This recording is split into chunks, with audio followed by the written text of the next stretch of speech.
Antes de qualquer apontamento, eu quero chamar a atenção dos irmãos, no bom sentido, é claro, para o fato de que nós estaremos tratando de um tema que é prático, próprio ao nosso dia a dia, e que certamente eu já devo ter conversado alguma coisa com alguns de vocês em algum momento. Motivo do qual algumas coisas que serão ditas você não pode levar para o lado pessoal. Você tem que compreender que é a apresentação de uma perspectiva bíblica de algo que nós vivenciamos todos os dias, não é?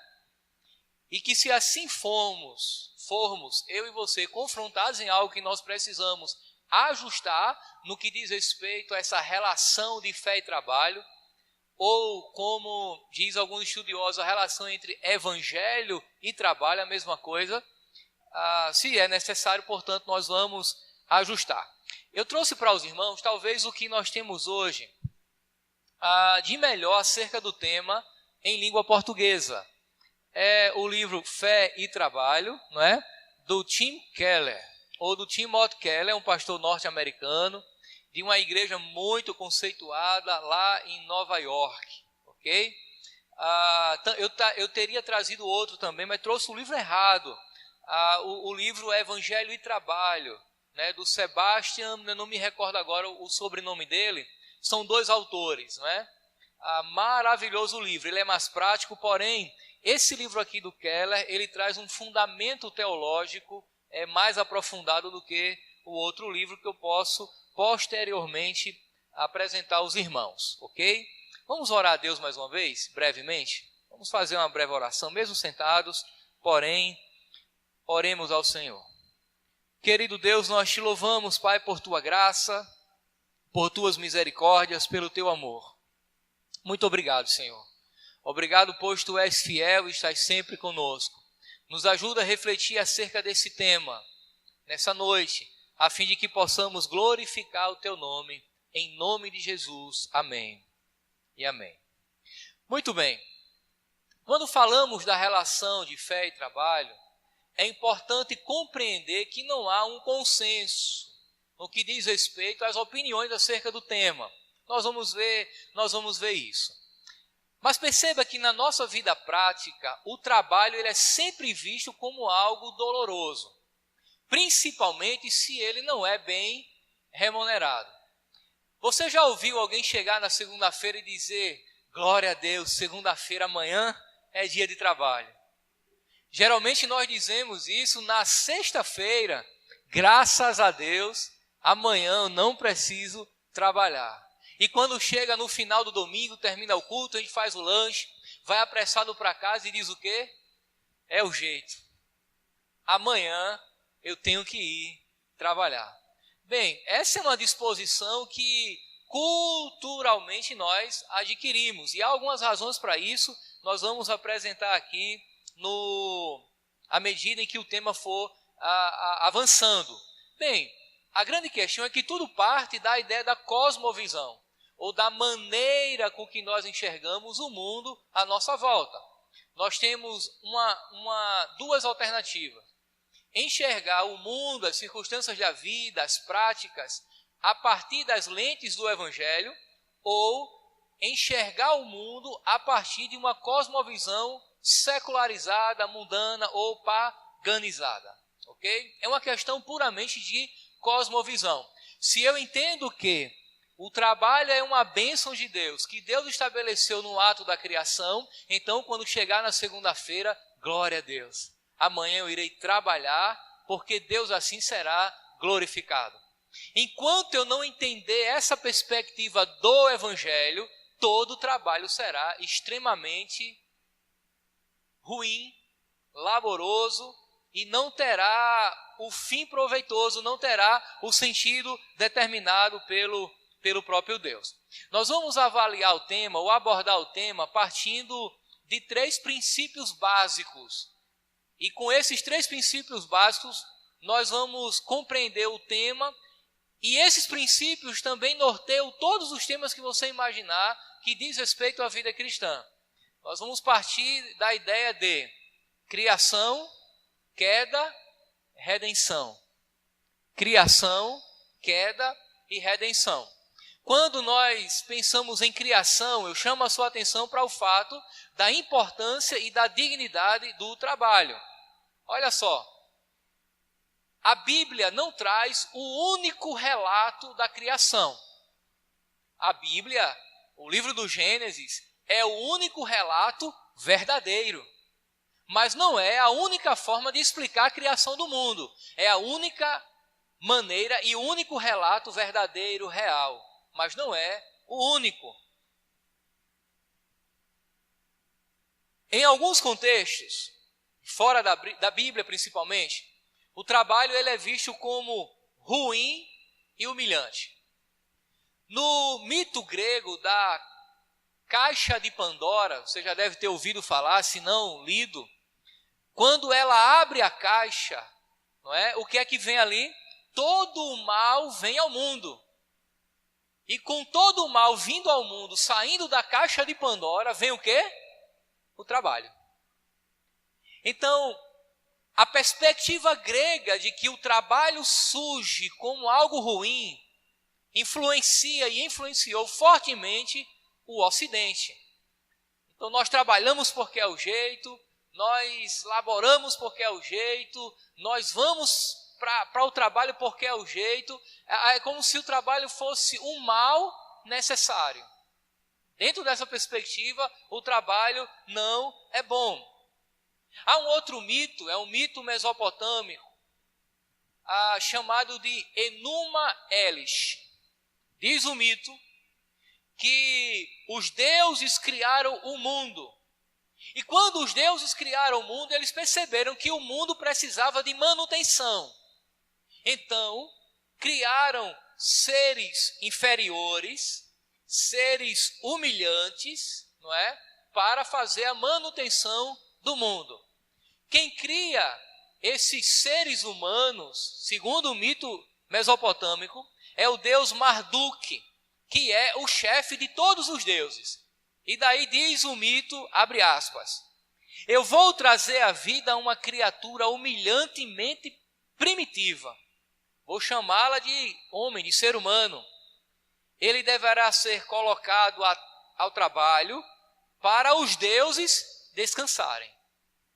Então, partindo dessa perspectiva, toda uma humanidade é ridiculamente minimizada e o trabalho é ruim, porque os homens passam a trabalhar à medida que os deuses descansam.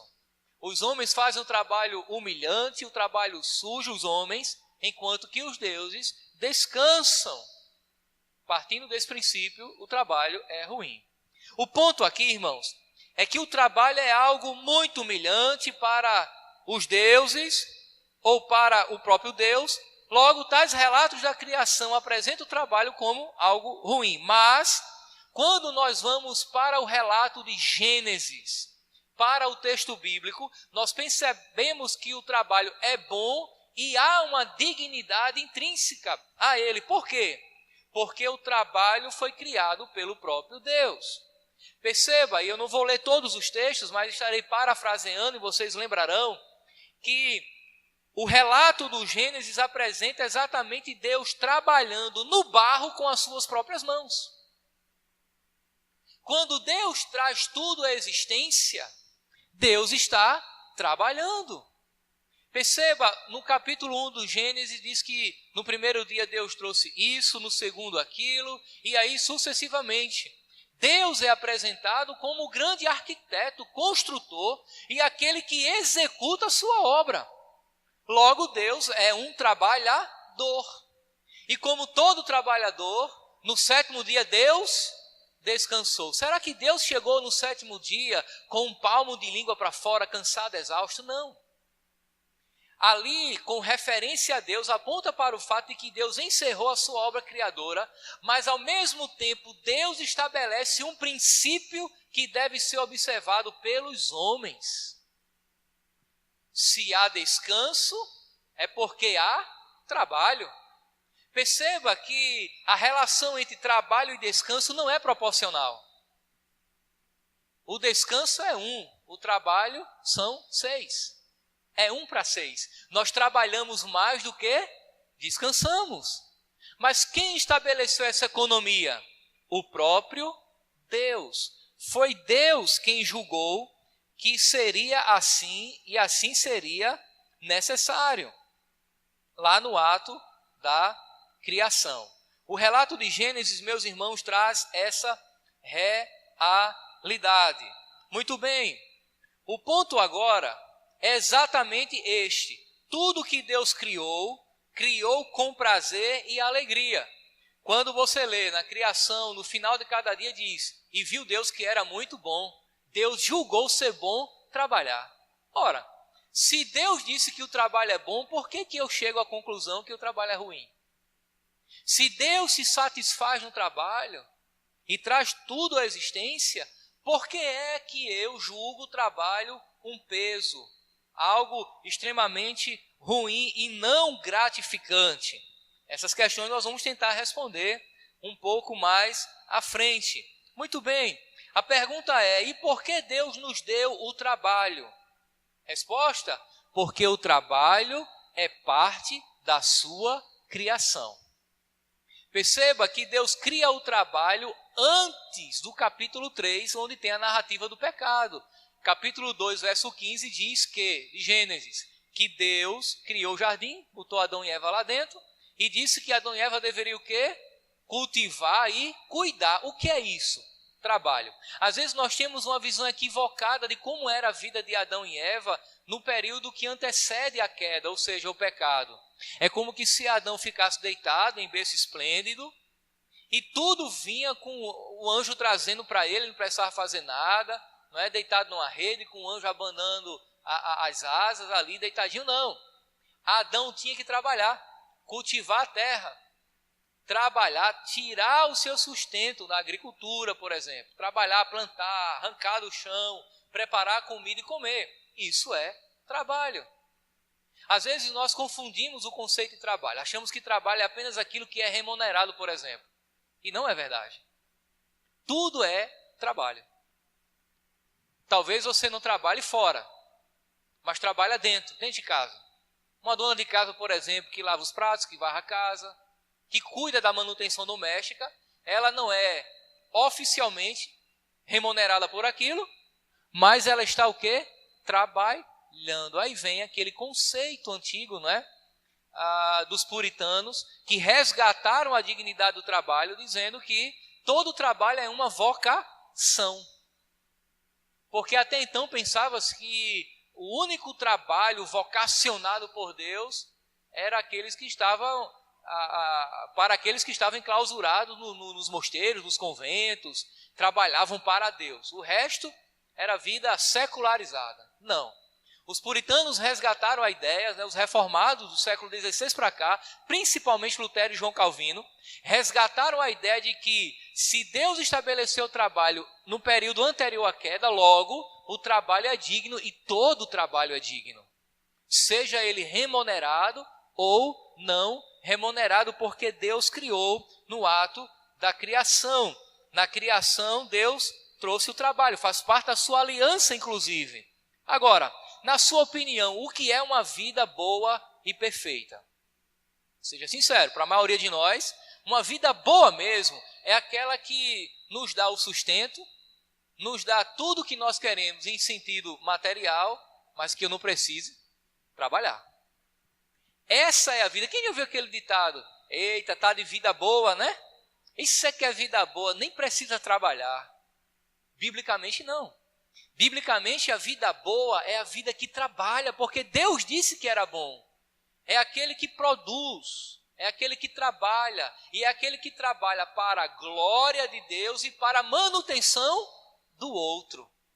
Lembra o princípio de Efésios? Aquele que roubava não roube mais, antes trabalhe para ter com que dividir com o outro. Estou parafraseando o texto também. Então, o trabalho que reflete, ou melhor, a vida que reflete uma vida boa, é uma vida que trabalha. Na perspectiva bíblica, não há vida boa para quem não trabalha. É bem verdade que tem pessoas que precisam trabalhar menos e não muito. Há realidades e realidades. Pessoas que herdam, né, que, enfim, mas o comum é trabalhar. E mesmo aqueles que têm uma condição financeira acima da média da maioria dos mortais, ele deveria trabalhar para favorecer o outro à medida que glorifica a Deus. Perceba, Deus coloca o homem no jardim, repetindo, para cultivá-lo e para cuidar. Adão e Eva estão num contexto de perfeição, estão num contexto de ausência de pecado. Você quer uma vida melhor do que a que Adão e Eva viviam antes de pecar? Não tem. Nós só vamos desfrutar dessa vida na eternidade, na glória, na consumação. Mas enquanto estivermos aqui, nós não sabemos nem como era aquela vida. Mas na vida boa que Adão e Eva tinham, na ausência do pecado, eles o quê? Trabalhavam. Então, vida boa, meus irmãos, não é vida destituída de trabalho. É vida que trabalha, mas que glorifica a Deus. Muito bem, Deus sempre trabalhou. E quando ele enviou Jesus, Jesus não veio como um filósofo que ficava sentado em uma pedra com as pernas cruzadas, pensando no sentido da vida. Jesus veio para trabalhar. Por sinal, ele era carpinteiro. Olha só, Deus, na pessoa do seu filho, trabalhando. Jesus não veio como um aristocrata romano ou grego, não. Ele veio para trabalhar e trabalhou muito.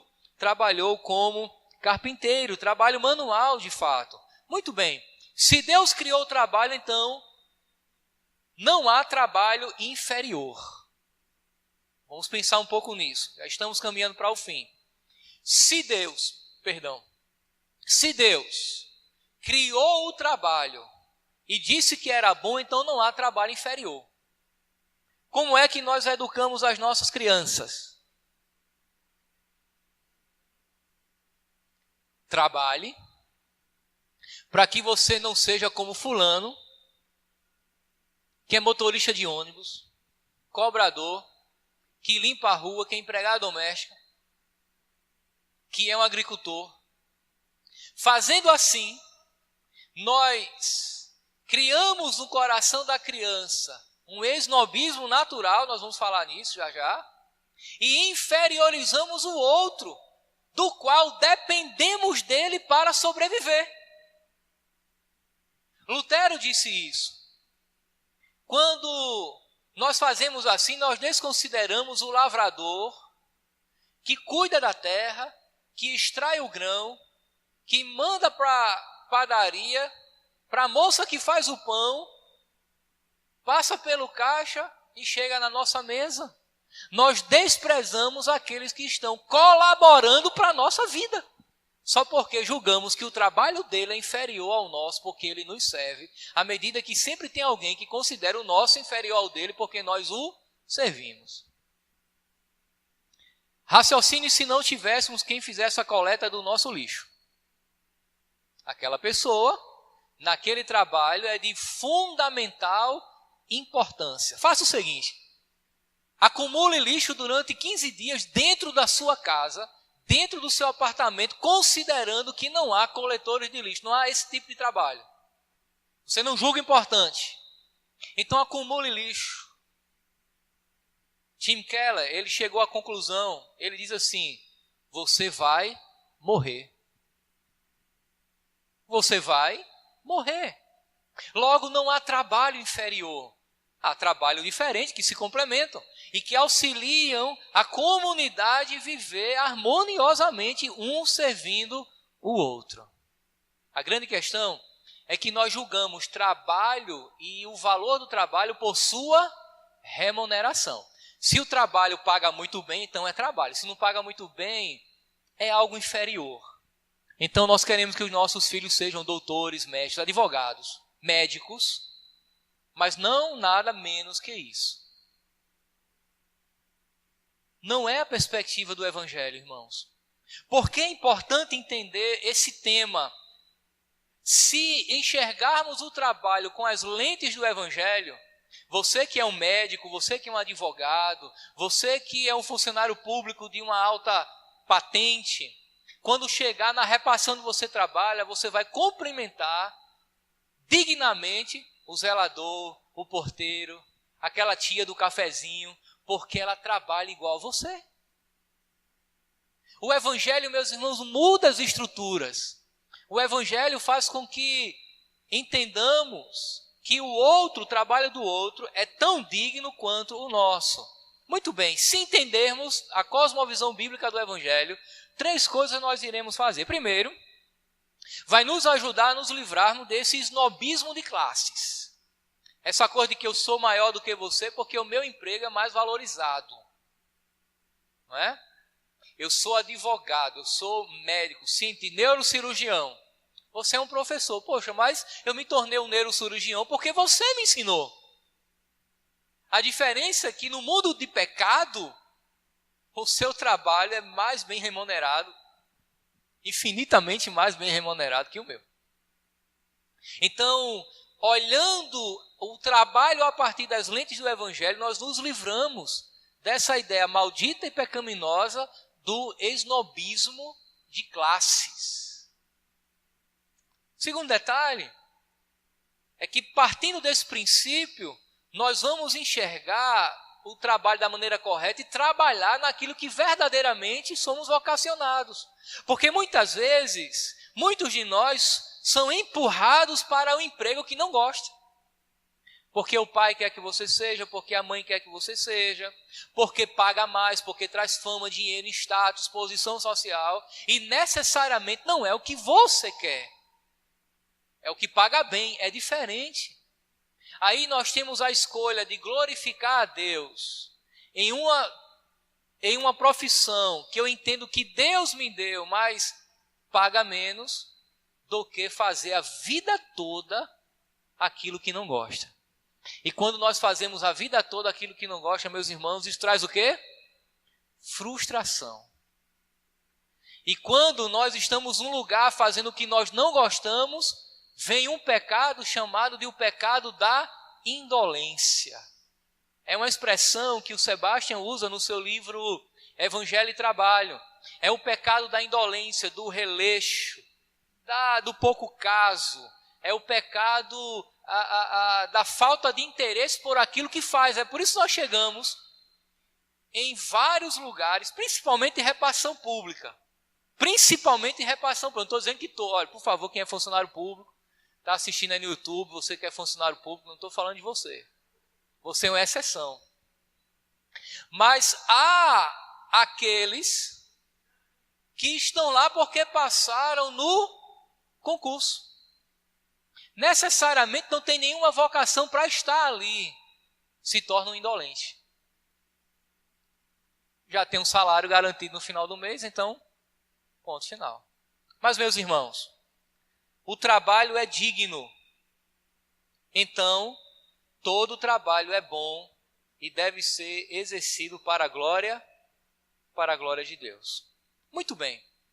A grande questão agora é que o trabalho, ele agora desfruta de uma condição de pecado. Aí você vê, depois do capítulo 3 do Gênesis, o homem invertendo as coisas.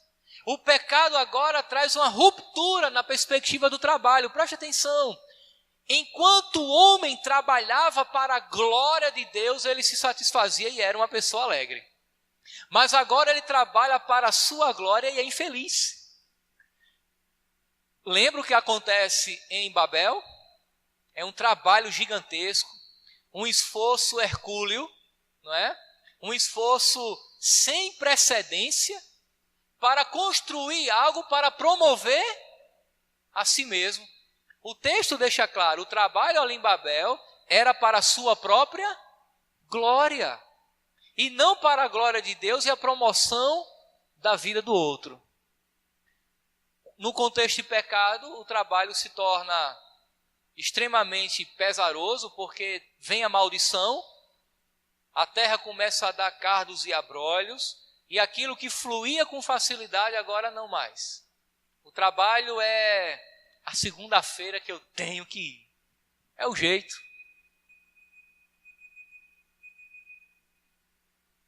Dez segundos. É o jeito. É a segunda-feira que é o jeito de trabalhar. Mas por quê, meus irmãos?